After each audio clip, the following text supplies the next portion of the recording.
Hello everyone, welcome back to Spanish Hut. In today's lesson, we are gonna talk about hobbies and our free time in Spanish language.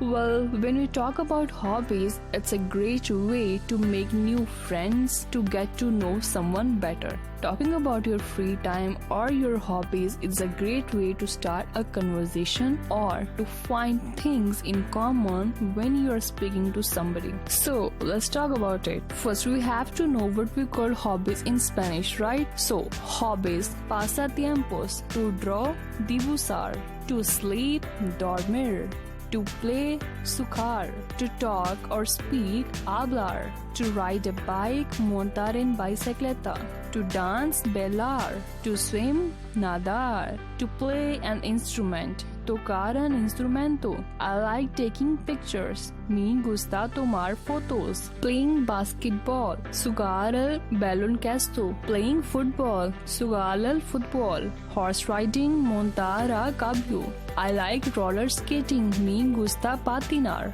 Playing chess, jugar al ajedrez. Traveling, viajar. Reading, leer. Guitar, la guitarra. Movies, el cine. Singing, cantar. Painting, pintar. So, our second last word for today's video is listening to music. We call it in Spanish language as Escuchar, musica. And our last word for today's video is cooking. We call it in Spanish as Cocinar. So, this is all about hobbies. So, I think you well understood hobbies in Spanish language. Please like, share and subscribe Spanish Hut. Thank you. Have a nice day.